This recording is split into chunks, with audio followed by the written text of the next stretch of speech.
Welcome, and thank you for tuning in to this broadcast on 2011 Criminal Justice Realignment. I'm Elizabeth Howard Espinosa with the California State Association of Counties, and with me here today are Libby Sanchez with the California Public Defenders Association, Corey Salzillo with the California District Attorneys Association, Karen Pank with the Chief Probation Officers of California, June Clark with the Judicial Council, Administrative Office of the Courts, and Curtis Hill with the California State Sheriff's Association. The purpose of this broadcast is to cover the main elements of 2011 criminal justice realignment, as well as to clarify some of the misconceptions that seem to persist about how realignment is intended to work. At the end of this broadcast, we'll also talk to you about some conference calls that we'll be scheduling for the middle part of September, where we'll have an opportunity to have a more interactive forum with questions and answers to cover any of the aspects of what we're going to cover today in this presentation. So what is criminal justice realignment?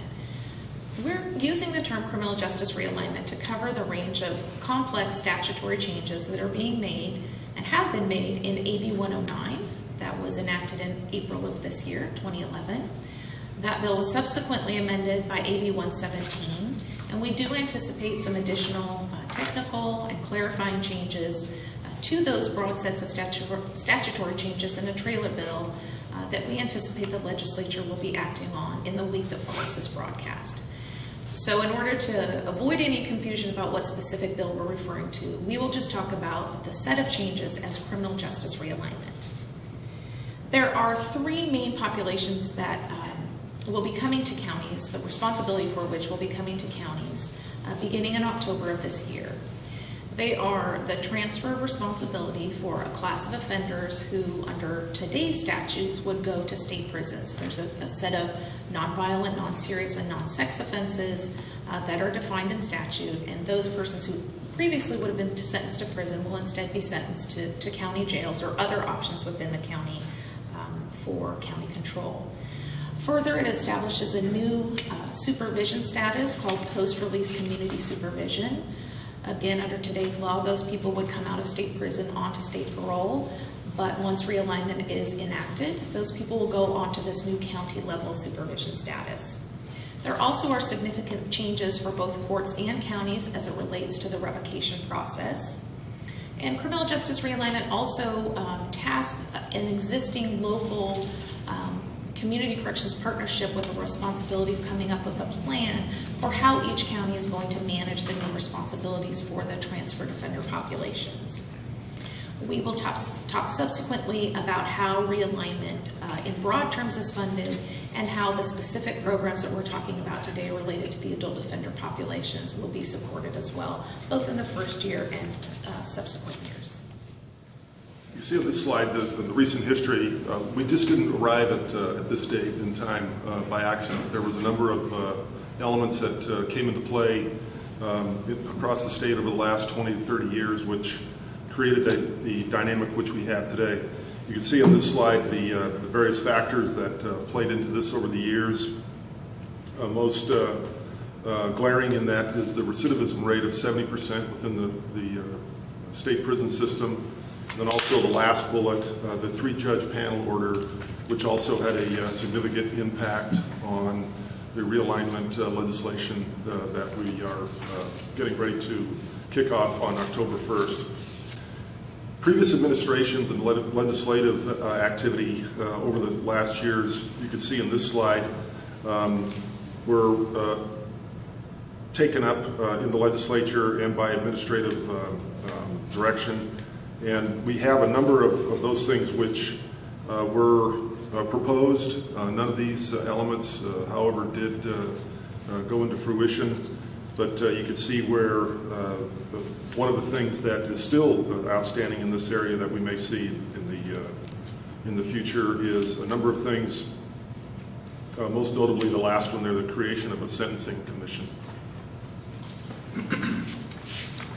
So the first question that we should really talk about is, when does realignment take effect? There have been a number of changes since AB 109 was enacted. Initially, it was supposed to take effect on July 1st with the beginning of the fiscal year. But given some operational delays, most of the implementation of realignment has been delayed until October 1st. And so there's some important distinctions to make on when certain parts of realignment take place. First, eligible felonies that are sentenced to county jail. This change applies to people who were sentenced on or after October 1st. So regardless of the date of the offense, this portion of realignment turns on the date of sentencing. However, with changes in custody credits, those changes apply to any custody for an offense committed after October 1st, 2011, to make it clear that there's no distinction, that there's no confusion about what offenses those credit changes apply to. Additionally, the creation of post-release community supervision, the new sort of local parole as we're referring to it, that applies to people who are eligible and released from state prison on or after October 1st, 2011. So again, irrelevant of the offense date, it turns on where that person is in custody on October 1st. The revocation proceedings for post-release community supervision, the Superior Court is going to handle these for most offenders, and for post-release community supervision, those petitions are filed in the Superior Court for any custody on and after October 1st, 2011. Finally, this has been the last sort of monkey wrench. When parole revocation proceedings are shifted to the Superior Court, initially they were going to be shifted at the same time as everything else, and that's been delayed. So the Board of Parole hearings will retain the authority over parole revocation hearings until July 1st, 2013, when that duty is taken over by the courts. Now we'll return to some additional details on how realignment is funded. And what this slide does is it outlines how the entirety of realignment in 2011 will be funded, both the law enforcement programs and the health and human services programs that were shifted to counties. As it relates specifically to the programmatic aspects for the new criminal justice populations that come to counties and will be the responsibility of counties beginning in October, those are funded by a redirection of existing state sales tax, and the anticipated funding level for those programs is just over $354 million for the first year, remembering, of course, that we only have 9 months of implementation given the delayed. In addition, there's a separate funding allocation for district attorneys and public defenders for the responsibilities that they will assume for the new revocation process involving the post-release community supervision population. And then finally, counties did benefit from some one-time funding, both for purposes of the planning process at the local level, as well as some startup costs that recognize the one-time resources that need to be expended to bring new personnel online and new programs online as we undertake a significant new program responsibility. And it's important to remember as well that the allocation formulas for the programmatic aspects of AB 109 or criminal justice realignment are for 1 year only, and they will be revisited for year 2 and beyond. Now the next slide addresses court funding, and it's on a separate slide because it's a different funding mechanism. I'm June Clark, representing the Judicial Council. The court funding for the new caseload for handling petitions for revocation that the courts will receive from the supervising agencies is part of the state general fund, because courts are not part of county government.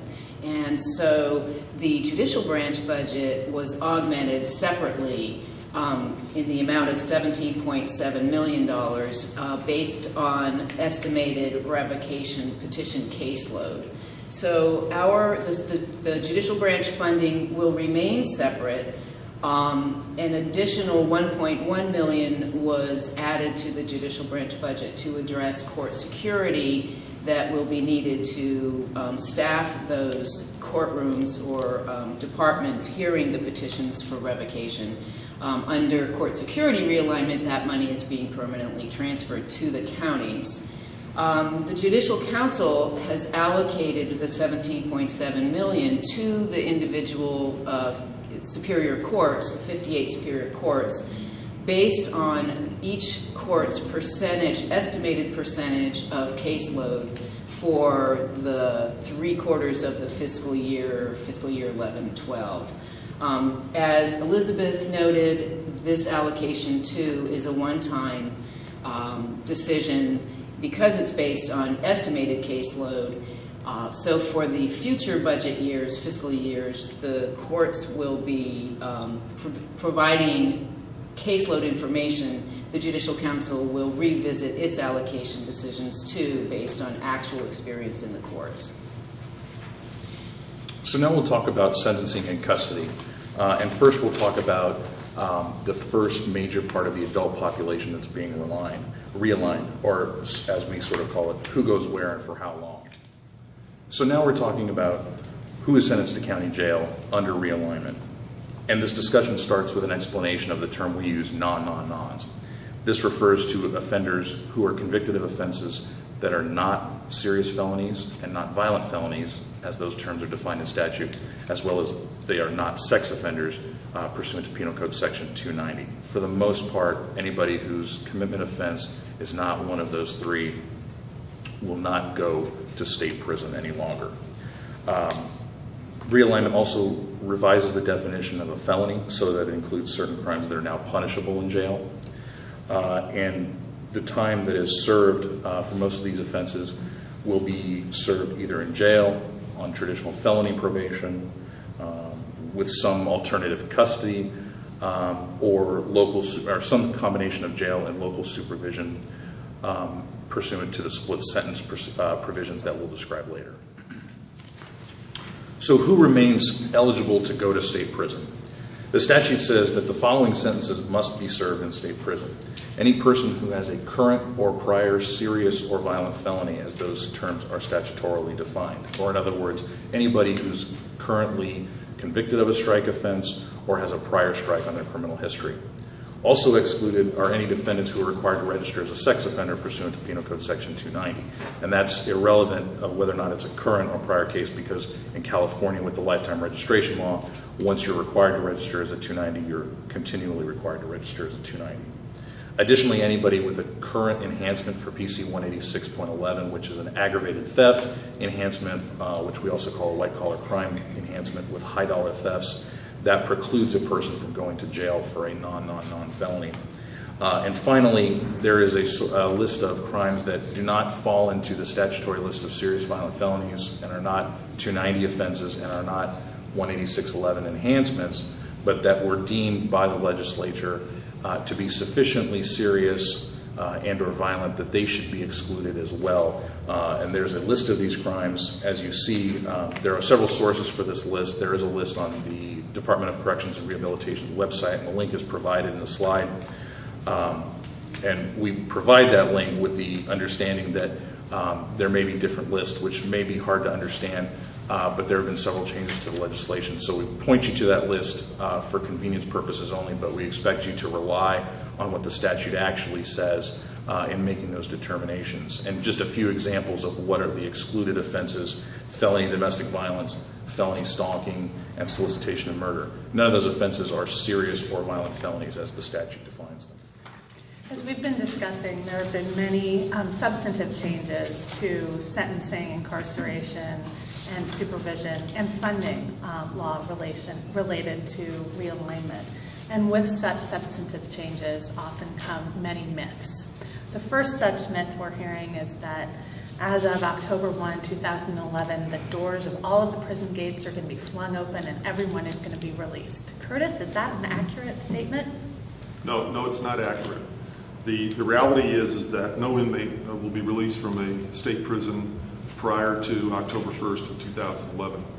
What you'll be seeing is the normal attrition that occurs in the prison system as these inmates are returned to their local communities. One of the things that we've been doing, working with our stakeholders and our partners, and that's identifying the historical data which shows over a period of years, and then also broken down by month what exactly those numbers are of individuals released from prison.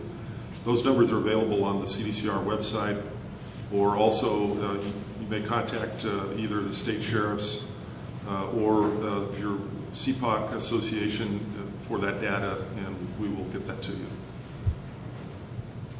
Another myth that we're hearing is that only individuals sentenced to 3 years or less for felonies will go to county jail. Curtis, is that an accurate statement? No. This is a question that we hear consistently throughout this implementation process. This was a result of a previous proposal by the last administration. It is not 3 years. The reality is that all qualifying persons sentenced pursuant to PC 1170H go to county jail. So when you're looking at this process, be aware that you may get inmates sentenced greater to the 3-year in the county jail coming towards you.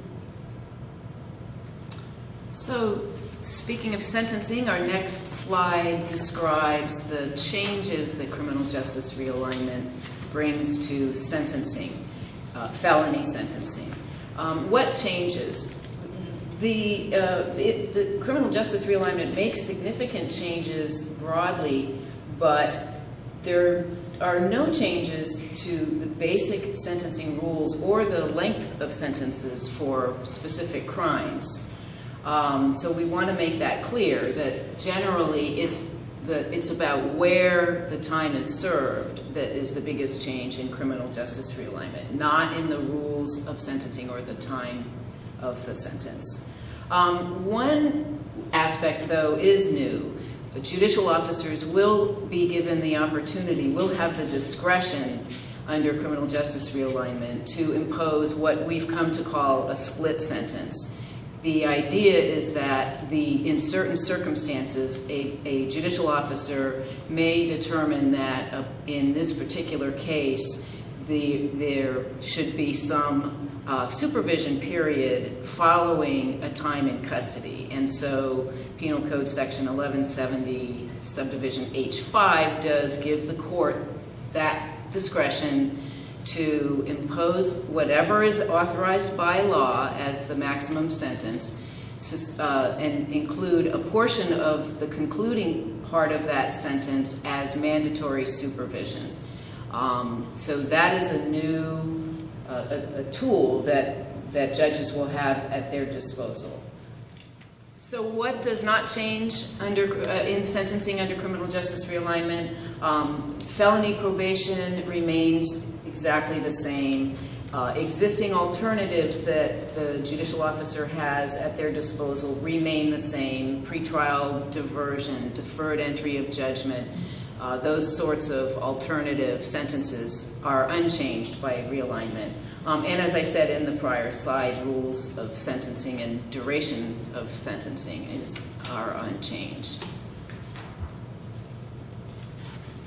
Another myth that we're hearing is that when individuals sentenced for non-offenses are sentenced to county jail, that upon release they automatically get put on probation or local parole. Corey, is that an accurate statement? That's actually not an accurate statement. There is no automatic term of supervision that follows a county jail sentence pursuant to PC 1170H. This is probably one of the biggest myths that we hear consistently. There is no automatic tail if a person is sentenced to 1170H. The exceptions to this is someone who's sentenced to traditional felony probation or someone who receives one of the split sentences that June was talking about. That supervision is a mandatory period of supervision. But there is no parole equivalent that is automatically imposed on someone who goes to county jail.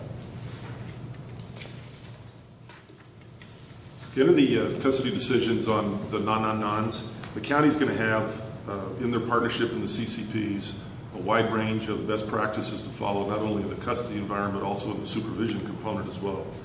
One of the things that the county's going to be able to do with some of this population is they're going to be able to contract back with the state of California. Healthy level 2 and level 3 inmates will be able to be contracted back, as are healthy inmates, level 1s and level 2s, back to the state to man the fire camps, which are critical in the state of California. The rate, contract back rate, as you see in the slide, is currently proposed. Those negotiations are still ongoing. One of the things that counties may not be able to do, and that is to contract back parole revocations. I'm Karen Pank with the Chief Probation Officers of California, and we're going to speak now about the post-release community supervision population. As the slide says, it's not parole and it's not probation. So this is truly a new classification of population. It's not probation. However, all the supervising agencies identified at this time of filming have been probation departments. So you will see some probation process weaved into this particular supervision. It's not really parole, although this population would have been parolees prior to October 1. And so therefore some of the parole process is also weaved into this population supervision. So we'll go through some of the different pieces in the next few slides. So who will be released from state prison onto post-release community supervision? If they have a current nonviolent, non-serious offense, they will be placed on local supervision. This is a different eligibility requirement than those at the beginning of the non sentencing slides that you saw earlier today. They can have a serious or violent offense in their history and be placed on local supervision. There will be some sex offenders who will also be placed on the local supervision. If CDCR assesses them as a high-risk sex offender, they will be placed on parole. Persons who, prior to October 1, would have been a non-revocable parolee, they will also now be a local post-release community supervision. CDCR must notify counties at least 30 days prior. We have been working with CDCR so that many of these will be prior to, or we will get notice much sooner than that as the statute is. In the spirit of local control and flexibility, it's important to note that many things in realignment are actually not placed into the statute. It doesn't mandate everything that the locals will be doing in this new process, such as supervision levels. Supervision levels and case plans are not mandated by the statute, but instead will be determined by the supervising agency, in this case, probation departments. The statute will focus on setting the process, but will leave the flexibility to the counties to fill in that process as they go. As noted earlier, CDCR will be sending packets of information on the post-release community supervision at least 30 days prior to release. General conditions agreed to by the offender will also be sent in the packet. The supervising entity can start sending new conditions back to CDCR to add to these general conditions for the offender based on the county's review of the offender's information. And CDCR will hold the offender until they sign their general conditions until their time expires. The supervising agency will have authority to handle all sanctions going forward on this population without court involvement, up to and including the flash incarceration. This process, again, is laid out in statute, but the sanctions specifically are not mandated outside of the flash incarceration. So the next slide describes the court role in the processing of petitions for violation of terms or conditions of post-release supervision. The judicial branch has a new role under criminal justice realignment, and it is to make determinations of violation that result in revocation and sentencing to something more than 10 days of flash incarceration. Because as Karen said in the previous couple of slides, the supervising agencies, the probation departments, have a lot of authority and flexibility to manage violations with intermediate sanctions without court involvement. So the court role will be based on, it will begin with the filing of a petition for revocation, and only a supervising agency or the probation departments can file that petition with the Superior Court, at least until July 1 of 2013, when state parole agents will be doing the same, following the same process. And as Karen noted, the supervising agencies will have performed their own assessment and determination that intermediate sanctions are not appropriate before filing a petition for revocation with the Superior Court. And that information will be included in the reporting requirements that will be part of the rules of court. The revocation that upon revocation, the court can sentence the violator to custody for a maximum of 180 days. This is returned to jail, not to state prison. And custody credits do apply to the time in county jail. At the completion of the revocation time, the offenders, if the court has revoked, sentenced to county jail, and reinstated supervision under paragraph 1 of section 3455A of the Penal Code, then that person would, after completing their time in custody, would come back to supervision by the supervising agency, assuming there's time remaining on their supervising period. And the next slide covers similar parts of this process. The statute requires the Judicial Council to adopt rules and forms that to establish uniform statewide procedures to implement that court role in this new revocation process. As of the time of this filming, those rules are under development, and the Judicial Council has not acted on them yet, but intends to as soon as possible, as soon as the comments have been reviewed, modifications have been made, and a report will be made to the Judicial Council. We encourage anyone interested in those issues to visit the court's website, courts.ca.gov, where we are providing regular updates on all sorts of activities of implementation for criminal justice realignment. Under criminal justice realignment, the courts will have authority to appoint hearing officers for purposes of hearing these petitions.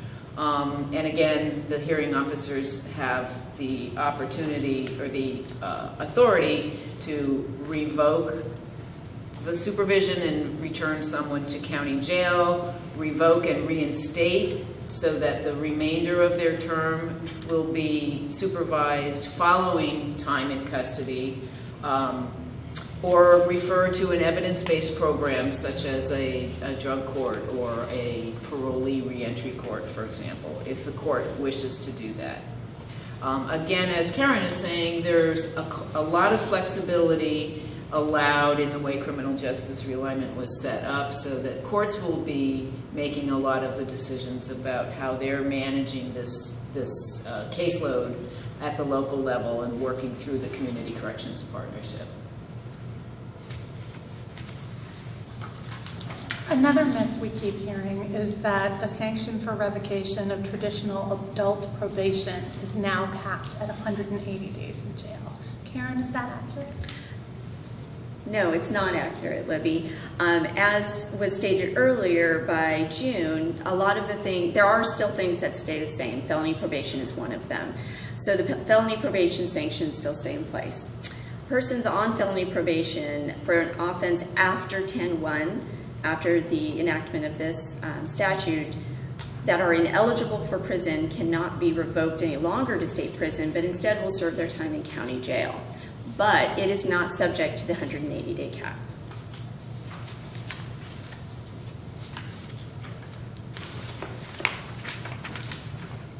Now let's talk about the discharge process for post-release community supervision.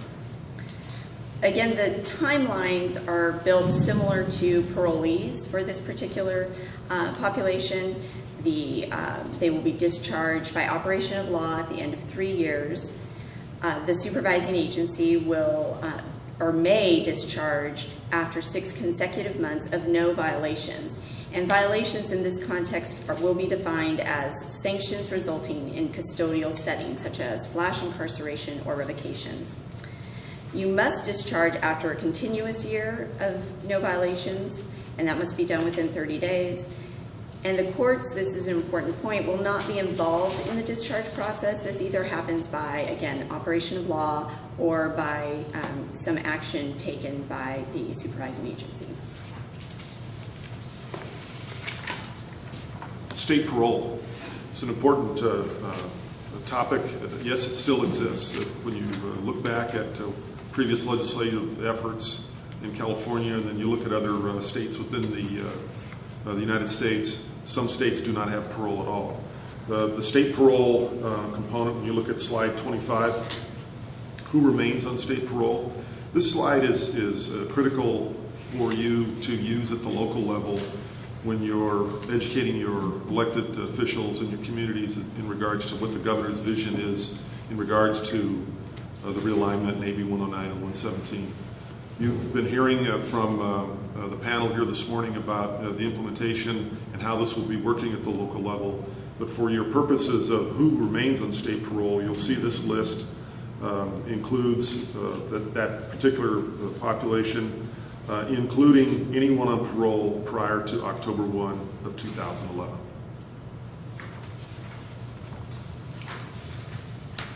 Another myth that we're hearing is that current state parolees on October 1, 2011 are all going to be transferred to local supervision. Is that true, Curtis? No. You can see on the slide here, the parole supervision changes are prospective. They start, any person on parole prior to October 1st, 2011 is transferred to local supervision by virtue of realignment. And so now we'll talk about violations of parole. The Board of Parole Hearings retains authority over parole revocations until July 1st, 2013. The intent of this was not to thrust all of the revocations of local supervision on the courts all at once. The same sanctions will be available for parolees as there are for offenders who are on post-release community supervision, including flash incarceration in the county jail for up to 10 consecutive days with no aggregate total. Violations of parole will be served in jail only starting on October 1st, 2011. Only lifers, only people who are sentenced to state prison for a term of life are eligible to go back to prison for a revocation of parole. That's the only class of parolees who now, on October 1st, will be able to go back to state prison. Again, revocations are capped at 180 days for everyone except lifers. And that's down from the current 12-month cap on parole revocations. And after July 1st, 2013, the final revocation process will work the same for parolees as it does for offenders who are on post-release community supervisions, which is to say that it will be handled by the courts.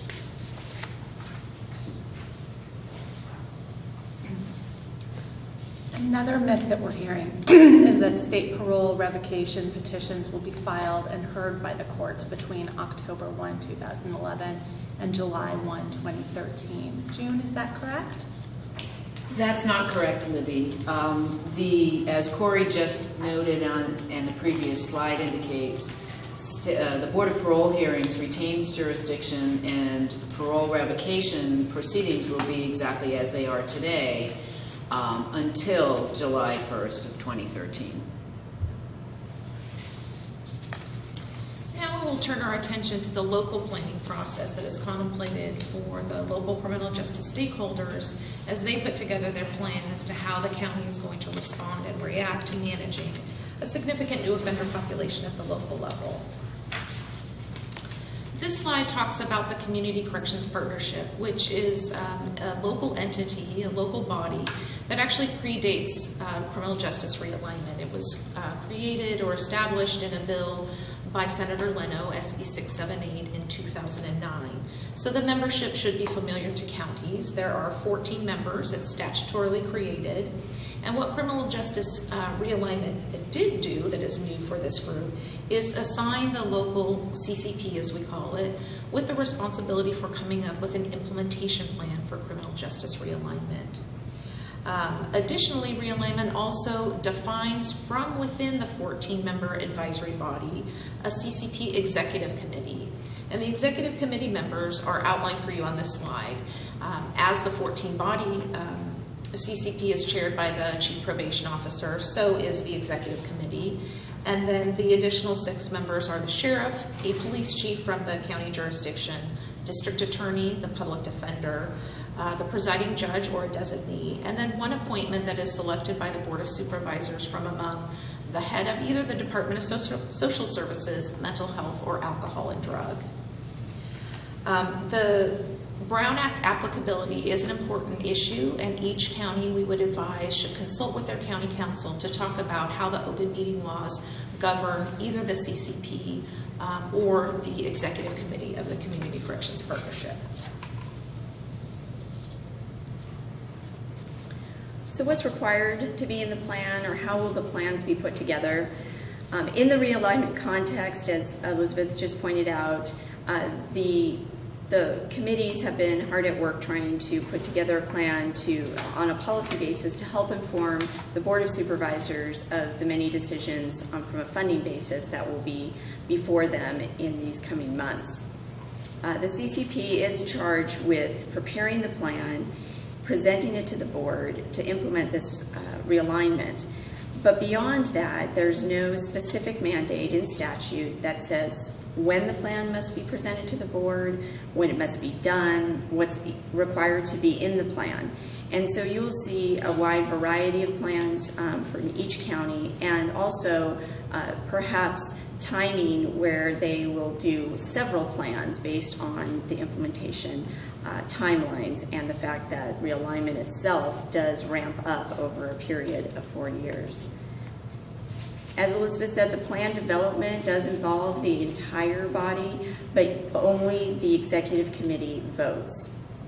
The Board of Supervisors still maintains the normal authority they have for appropriating the realignment dollars, but the hope is that this planning process will help inform that policy going forward.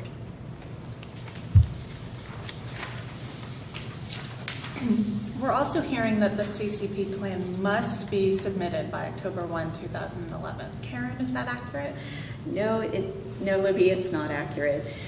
This plan is, as I just said, does not have a due date, and it's normal, of course, for many of the committees and the counties to feel as if October 1, there should be a plan in place from their CCP. So we are seeing many of them at least put forth a short-term plan, a triage plan, but it's not required in statute.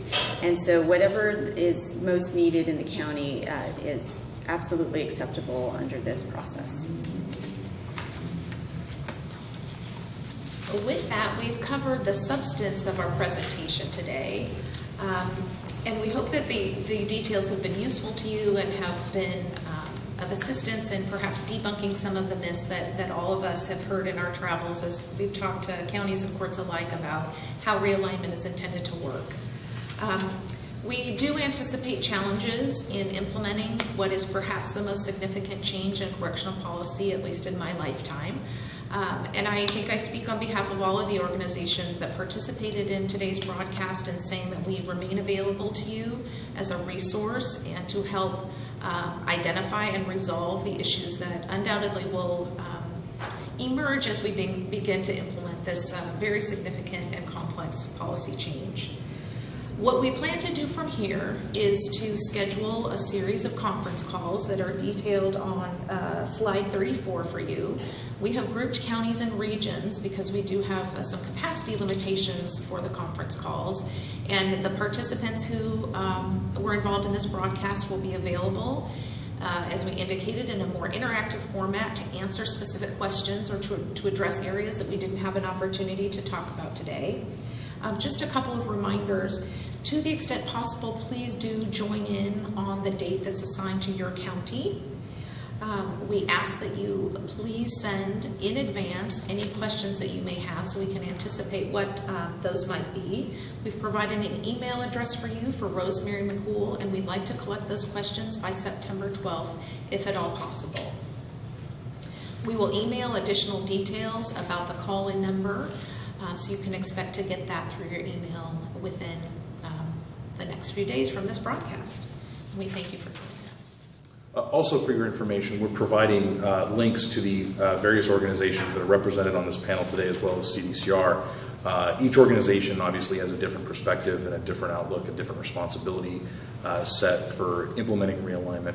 And so to the extent this is helpful, we've provided these links if you require further information that's not provided in the conference call or by contacting any of the associations or organizations represented here today. In addition to our scheduled conference calls where we'll all be available to answer questions, please feel free to contact any of us directly at the email or phone number listed on the slide if you have questions for our specific organizations. Listed on the slide are June at the Administrative Office of the Courts, Scott and Corey with the California District Attorneys Association, me, Libby Sanchez with the California Public Defenders Association, Elizabeth and Rosemary at the California State Association of Counties, Curtis and Kathy at the California State Sheriff's Association, and Karen at the Chief Probation Officers of California.